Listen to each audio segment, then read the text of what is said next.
You're listening to episode 80, Bonnie's Story, a son with type 1 diabetes. Each one of my children and their cousins on my side of the family, they all harbored this secret fear when they were little that they might die when they were 8 years old. Living with the trauma of a child having died from a disease, it lingers in children's minds in ways that we don't really even know unless we start pressing in and asking them about how they're feeling. Hello, my friends. I am so happy to have you today so that I can introduce you to Bonnie. If this is your first time joining the Child Life On Call podcast, we are a podcast that features parents of children with an illness or medical condition and gives them a safe place to share their journeys and experiences. And we talk about it all from some of the looking back perspectives part, I wish I would have known, I wish I would have done, to looking to the future and everywhere in between. We don't shy away from some of the hard conversations. And the reason we do that is so that you, the parent, can feel less alone as you hear other stories and know that there's somebody else out there who is having the same thoughts and fears and concerns and wins. And so we're just all here for you. So, Bonnie is a board member of the Juvenile Diabetes Research Foundation, and she and her husband have been married for 33 years. They have 3 adult grown children, and they live outside Philadelphia. Bonnie's family dealt with a really interesting way to be diagnosed with type 1 diabetes. And she had lost a brother to the disease when he was 8 years old. So she just was always so hyper aware of the symptoms that get you diagnosed with type 1 diabetes that she was actually so on top of it. She diagnosed her own son on their bathroom floor with a urine test. And so her goal is to bring awareness to the signs and symptoms so that others can pay attention when they see it present in their own children. Here's my conversation with Bonnie. Katie, thanks so much for having me on Child Life on Call today. The work that you're doing is tremendously important. So in my story, my husband and I live in suburban Philadelphia, and we have 3 adult children, and they're kind of living all across the northeast of the U.S., and 2 boys and a girl. And my middle son, who's now 24, was diagnosed with type 1 diabetes when he was 5. And the unusual part about his diagnosis story is that I diagnosed him in our ground floor powder room at home. I watched for the signs of frequent urination and intense thirst, the signs of early onset type 1 diabetes, my whole life, because I had a brother who died in the diagnosis process of being diagnosed with type 1 when he was 8 years old. And it came on acutely when he had an intestinal virus that my sister had a few days before. And it, sort of put his body into diabetic ketoacidosis, and pretty quickly. And so my parents lost him when he was 8 years old, and I was the child born to replace the one that they lost. So I was born 18 months after my brother's death. And then when my sister was 16, so 8 years later, she was also diagnosed with type 1 diabetes. So I grew up with it in the family. My other sister and I grew up with the constant fear that one of us would get type 1. I remember my mother would throw these urine test strips at us, occasionally, a couple of times a year, and just say, please just go pee on this and tell me that it didn't change color. And so we all kind of lived with this fear, and then we call it type 1 now because you don't outgrow it, and you're not only diagnosed in childhood, but it used to be called juvenile diabetes. And so I remember distinctly when I turned 25, I felt safe. I felt like I'm too old to get juvenile diabetes, but when I had children, I started looking for it. I was always concerned that it would pass to the next generation. And so when I noticed those signs in my second son, I did what I had done all throughout like my childhood, and then during each of my 3 pregnancies when I had to test for gestational diabetes. I went to the pharmacy, bought a test kit, and diagnosed him at home. And that's a very long beginning to my story and my journey with raising a child with a chronic illness, beginning back even before I was born. Wow. Well, of course, that was on your mind, having gone through what you did as a child and just having it be a part of your life, even when it wasn't. So, is your sister? She's 8 years older than you? Is that right? Yes. Mm-hmm. Okay. Yeah. Okay. Yeah. And So so, she was the only one who knew our brother. She was okay. 6 when he Okay. died. And then my mother was actually 8 months pregnant with my other sister when he died. And so she was born the week after my Okay. brother died. Oh gosh, your poor mama. If you can even imagine that. Yeah. Oh my Right. goodness. Right. Yeah. Um, So I'm interested to kind of know what it was for you when you had children and you knew that there was a possibility of that being passed down. Did you explain kind of what diabetes was? Did you talk about their uncle who they had never met before? Like how present was it in your kid's life before your son was diagnosed? Yeah. I did. They knew. I mean, I knew the warning signs of, and I just always have to say them because somebody hears it and then they share it with a friend when they notice it in their friend's kids. So it's frequent urination and intense thirst. You see that combination. Those are the key warning signs of type 1 diabetes. I was always looking out for it. I remember with my first child, he wasn't even a year old, and I remember asking my pediatrician, so how do we begin testing for type 1 diabetes?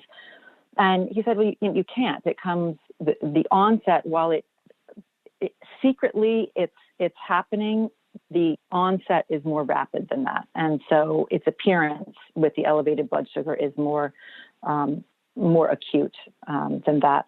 So he told me to be prepared to look for the warning signs. So I didn't burden my kids with that, but they knew about it.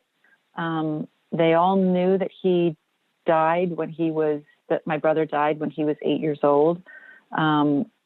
Oddly enough, and it's not odd because in children, this is how their minds work.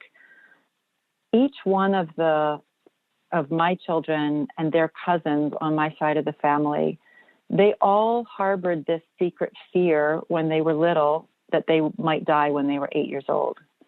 And so I think like just that the power of that fear, like that generational fear that continues because of living with the trauma of a child having died from a disease, it lingers in children's minds in ways that we don't really even know unless we start pressing in and asking them about how they're feeling.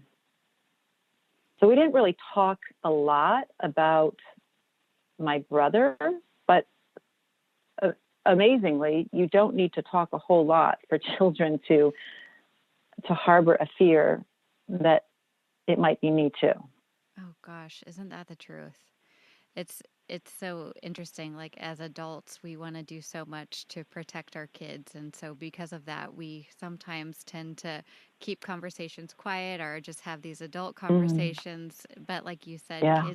kids know and they pick up on it, and I just think that they're so lucky to have you as a mom who kind of always had their back and like I'm looking out for you and you don't even know what I'm looking out for, and that's Yeah. pretty amazing that you did that.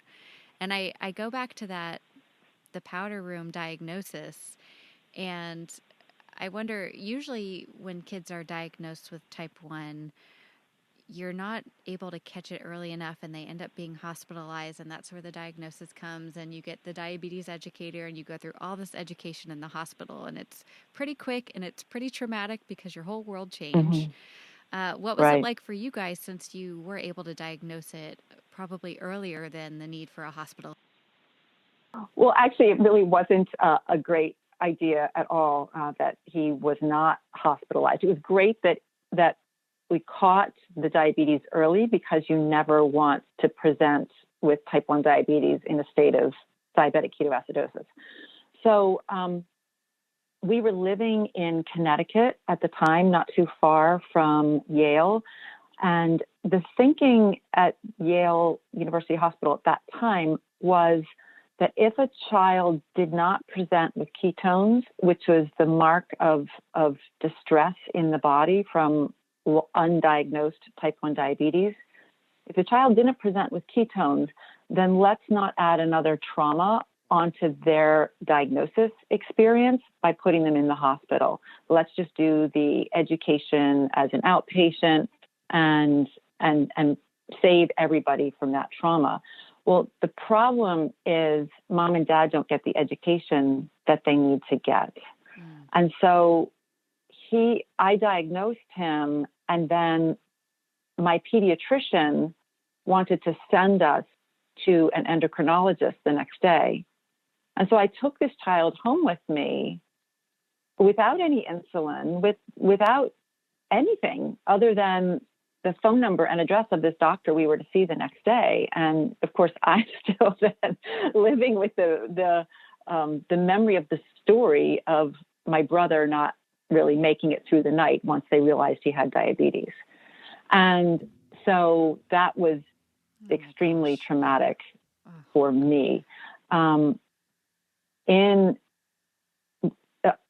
In our diagnosis story is also that we were moving from Connecticut to Philadelphia. So 2 days after I diagnosed him, the movers arrived and started packing up everything. And so this endocrinologist that we saw, if you go right to the hospital, the whole team, the whole pediatric endocrinology team is there with you. My pediatrician couldn't get us an appointment with a pediatric endocrinologist. So he just sent us to a regular endocrinologist who really didn't see anybody under age 15. And so that was another, really challenging piece of our story. One of the blessings that came out of that, though, was that there was this brand new insulin at the time called Lantus that was a longer acting insulin, and it was not yet approved for use in people under age 10. But since he wasn't dealing with a pediatric population, he put my son on it. And it was a much better insulin than the older NPH that was available at the time. And so when we moved to Philadelphia, the Children's Hospital of Philadelphia was excited to see how a 5-year-old would do on Lantus. And so they couldn't prescribe it, but since he came in using that insulin, they could keep him on it. And so that was just a beautiful piece of our very bumpy start to learning about diabetes.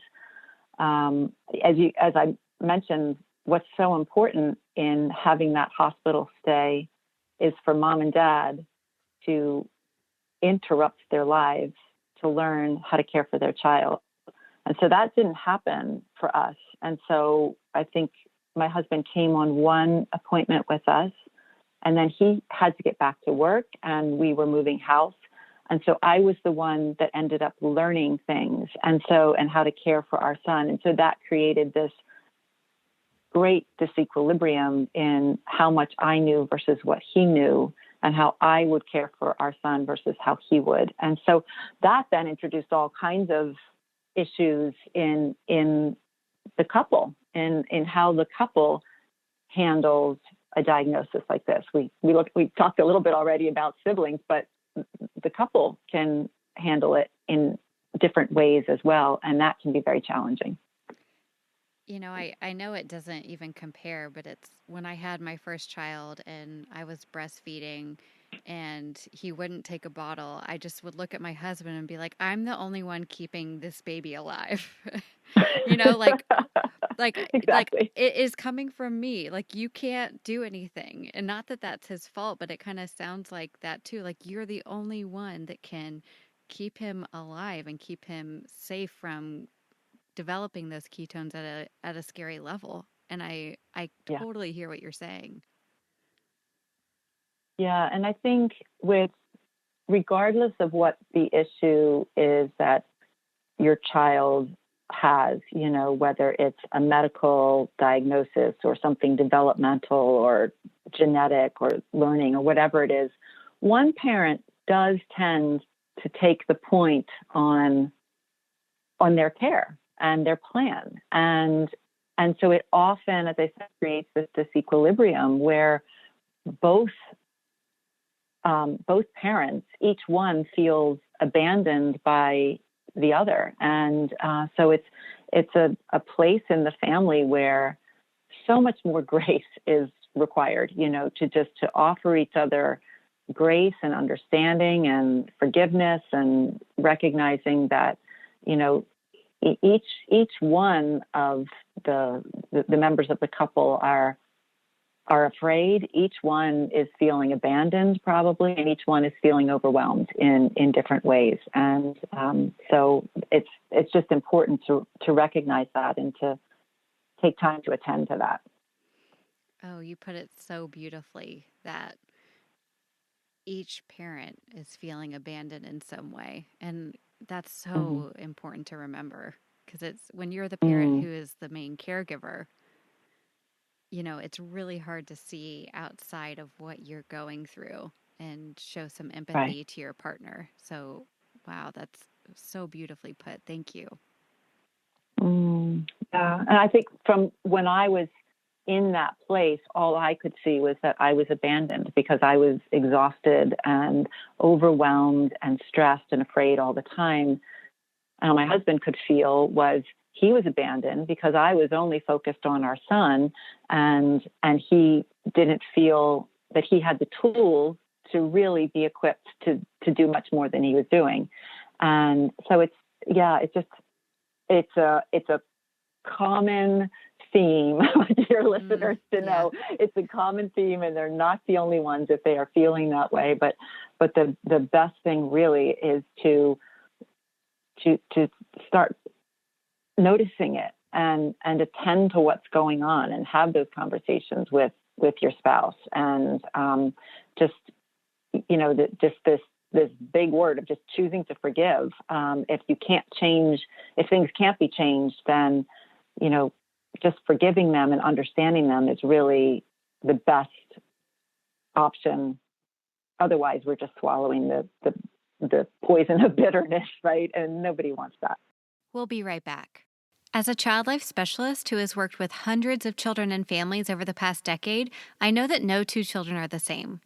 That means I need access to tools that can easily adapt to whatever situation I'm in. SmileMakers has thousands of unique items that help me navigate every scenario, whether I'm looking for stickers and prizes for goodie bags for my patients or even my own kids, or I'm in child life specialist mode, working clinically to help a child cope with a medical procedure. I'm happy to support SmileMakers because they are a company who prioritizes the mental and emotional well-being of children by offering smiles on every page. Head to smilemakers.com when you're looking for a tool, toy, or prize to help a child smile. Use code ONCALL20 for 20% off your order of smile-making stickers, toys, patient supplies, and more. Hey guys, did you know Child Life on Call is more than just a podcast? We have free resources for parents, kids, and professionals. And by the way, a new app coming out in 2022. We will be partnering with facilities to empower and educate kids, parents, and the care team, and we want you to be a part of it. Sign up to have the facility you visit or work for be one of the first to have access at childlifeoncall.com.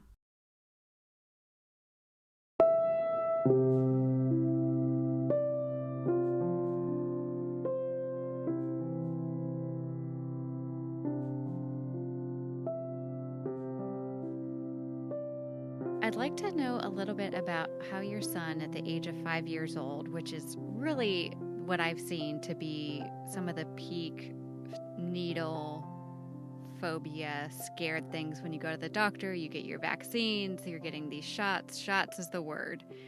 And when you're diagnosed with diabetes, these regular insulin checks are just part of the game.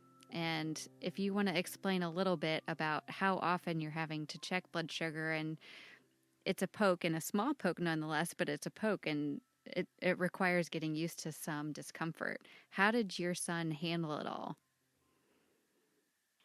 Yeah. So first, I guess I'll just describe what the daily routine is, and then how he handled that. So with these faster acting insulins, a child's blood, well, anyone with type 1, their blood sugar is usually checked anywhere from 6 to 10 times a day, and that's a poke with a lancet into a fingertip, and then you squeeze the fingertip until a drop of blood comes. It's big enough to put on the test strip, and then your number appears there. So that's just happening throughout the day, before each meal, before going to bed, anytime that they sense that their blood sugar is dropping, especially because that requires some rescue glucose to bring their blood sugar back up. And then there's shots. And so there's a bare minimum of 4 shots a day. And it's usually more like 6 or 8 if they're having a snack here or there. So, and that was how my son started out. Now, with the thanks to technology, he's wearing an insulin pump, so that is inserted into his flesh with a little, it's called a cannula. So it goes in again by a needle, and he wears the insulin pump connected to him through 24 inches of tubing. It's about 2 to 3 days. He can leave that on, and then he has to remove that and put on another one.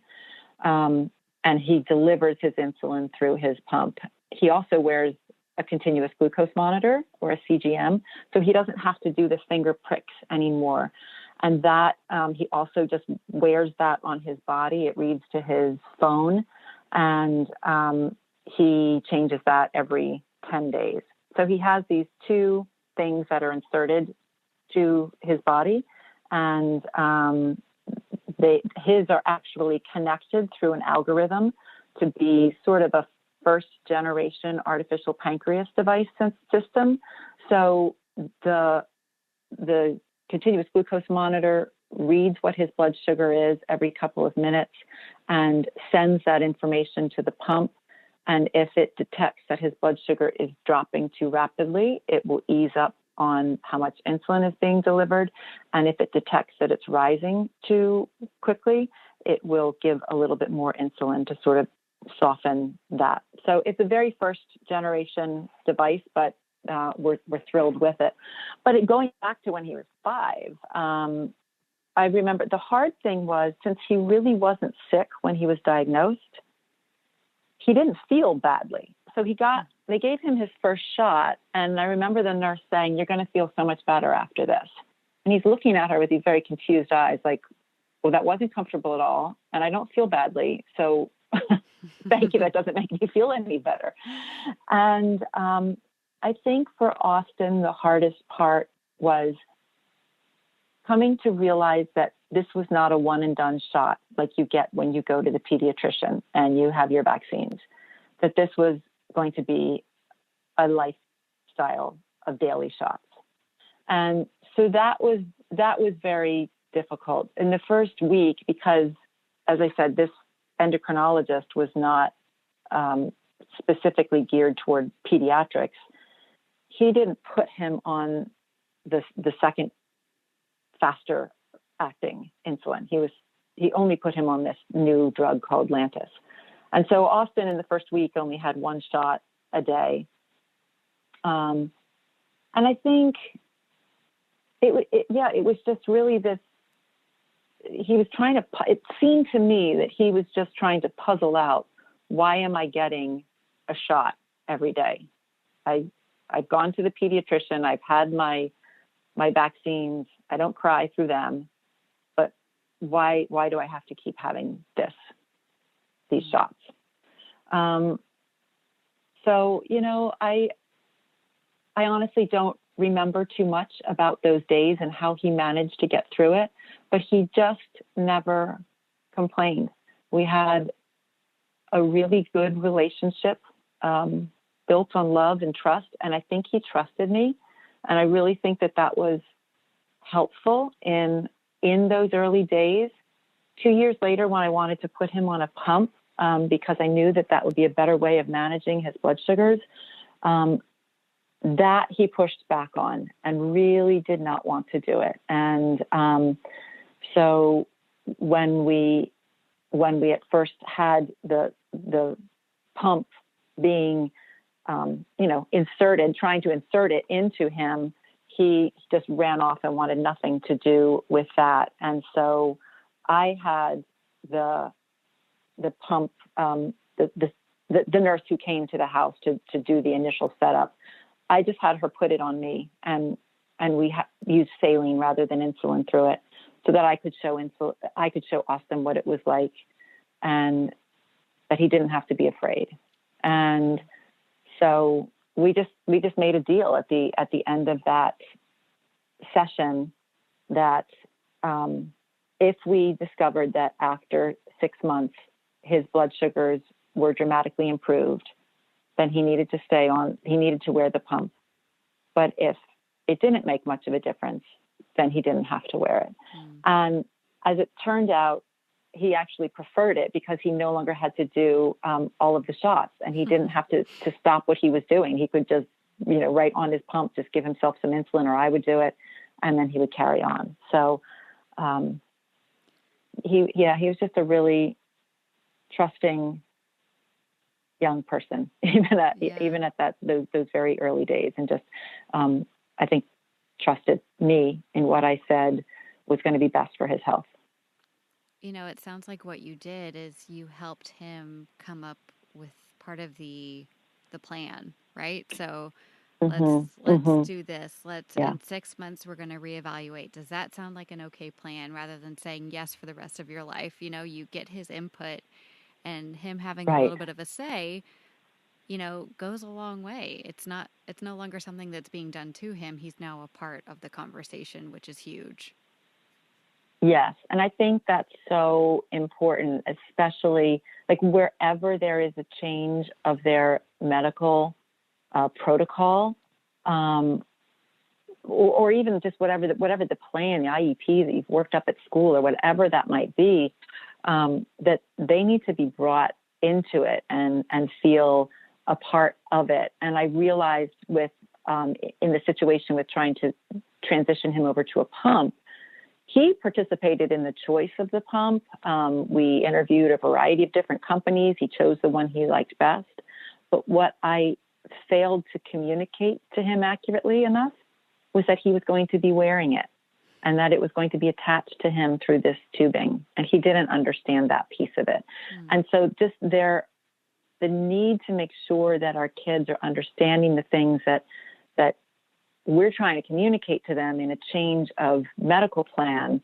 We might need to be a little bit more careful, or check back in. Are you understanding what I said? Or can you repeat back to me what is it that we're going to be doing in this case with this insulin pump, and how will you get the insulin? Asking them a few questions, because we as parents undoubtedly understand it better than they do. But those frequent check-ins, just to make sure that we haven't blindsided them. Right. It's like that ongoing conversation. Like it's not like you're going to get a pump, the end. It's you're going to get a pump, and let's just check back in, and we don't have to talk about everything right now, but we can talk about little pieces when you're ready again. And I think that's a great approach. I have a question for you.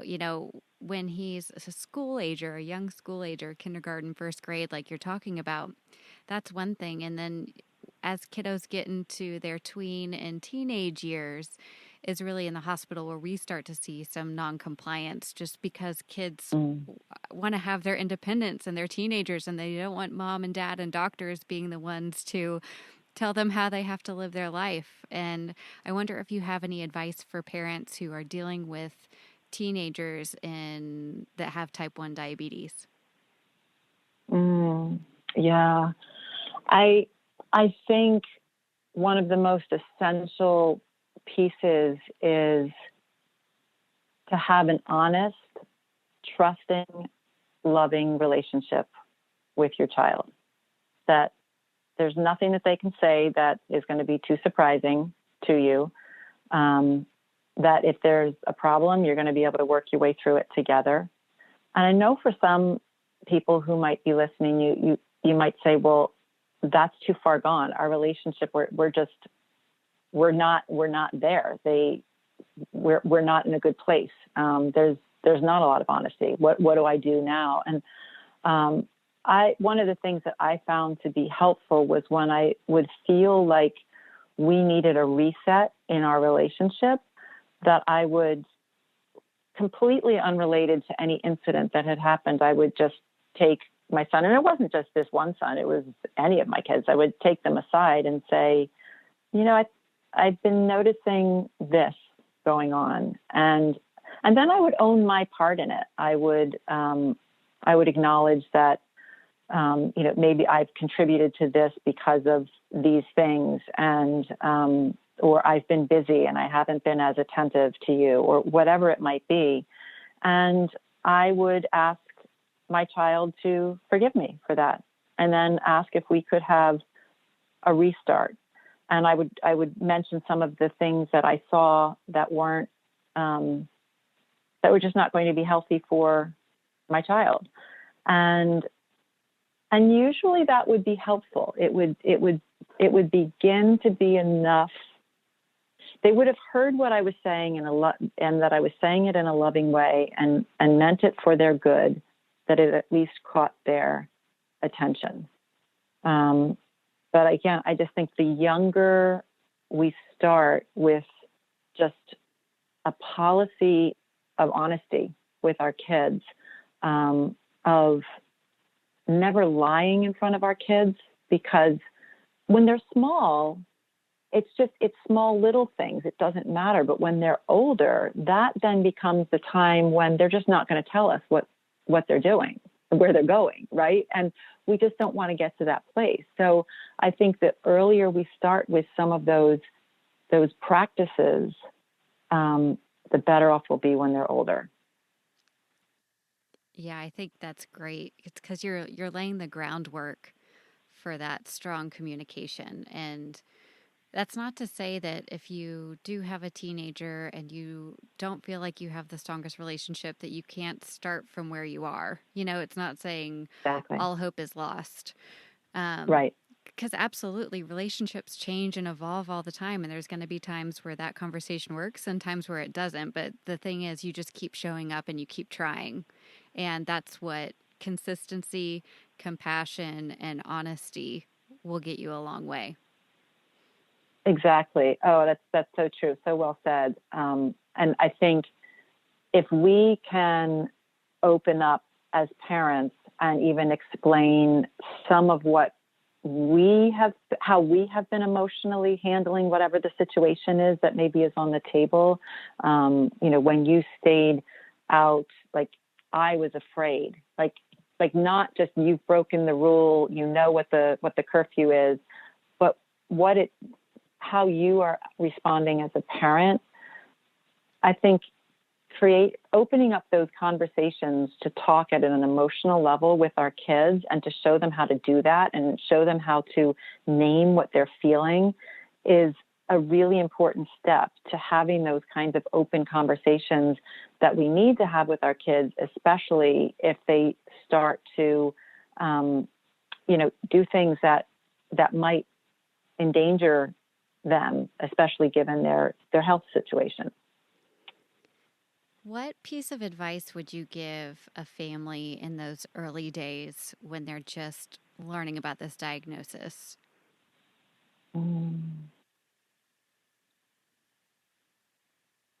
I think I would say you're not alone. Be good to yourself. It's not wrong to feel what you're feeling. Notice what you're feeling. Pay attention to it.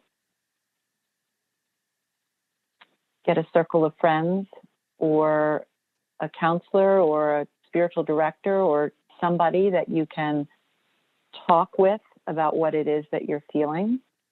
Because I really think that the backbone of an emotionally healthy family is emotionally healthy parents. And so to just stuff what it is that we're feeling, whatever it is, whether it's anger, disappointment, fear, frustration, broken dreams, discouragement, whatever it is, you need to attend to that. Maybe not initially, because initially it's just all about learning about this new disease. But at some point, when the sun begins to come out again, you need to attend to what has happened in your own heart as a result of the diagnosis. Because just stuffing it won't help you find your way out of that cave that you've discovered that somehow your heart has just gone into. Right. And so attending to it is really the way to move out of that place. And I would say just, one final thing is, yes, your child is going through a turmoil, something unexpected that was not on your radar. They are the ones bearing the disease, not you. That is true. But you have every right to feel what you're feeling and every need to attend to what you're feeling. So in addition to caring for your child, make sure that you take care of yourself, because that will ultimately be the best way of caring for your child. Oh, yeah. I love that. I think that's just right on, especially that part you said about paying attention to that feeling that you have. You didn't say fix it. You didn't say change it. Yeah. It's just like look at Yeah. it and see that it's there. And that's something we Mm-hmm. can do, that it's something. Exactly. I was going to say, even just like journaling about it, just write, just getting some words out about it. How does that make me feel? Can be so therapeutic, even if like you might not have time to go and, talk to a counselor or to anyone else, and your friends might not quite get it, but you can still get some of those words out, and you have permission to do that. I love that. Well, my one final question is both the hardest and the easiest question at the same time. And that's, could you share with us what Austin has taught you through this whole experience? That I think I could go on and on. I guess to try to say it succinctly, I do believe I have become a better parent and a better person for going through this experience with him. He has taught me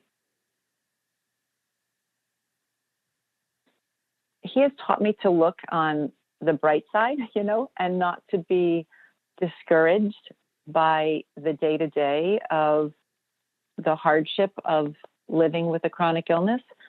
He does not want to be bogged down by it. He does not want to be slowed down by it. And that is a beautiful reminder to me. He has taught me that sometimes I try to teach too much, and that teaching can very quickly slip over into nagging.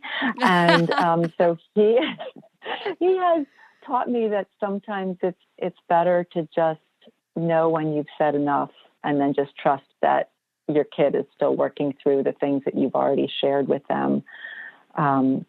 He's taught me so much, but those are just a couple of the things that I'll leave you with. I love that. I love that. So you have written a book And would you tell us how we can get a hold of it and how we can follow along with you and your family? Yes, I'd love to. So my book is called Chronic Hope, Raising a Child with Chronic Illness with Grace, Courage, and Love.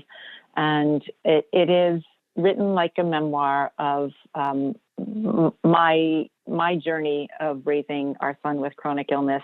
And it's told in narrative and reflection. So you get the raw Bonnie, mama in the trenches, I cannot believe this is my life in each chapter. And in each chapter, 20 years later, what's the perspective on that? And so, and it's really, obviously the narrative piece is from my experience raising a child with type 1, but the whole reflection piece in every chapter is really geared for any parent of a child with any sort of chronic condition. And so it's available anywhere books are sold. You can get it on Amazon, Barnes & Noble, Target. You can also go to my website, Bonnie O'Neill, BonnieOneil.com. And it's kind of one-stop shopping there. You'll see where you can find me on Instagram at Bonjour Bonnie O. You can find my Facebook there.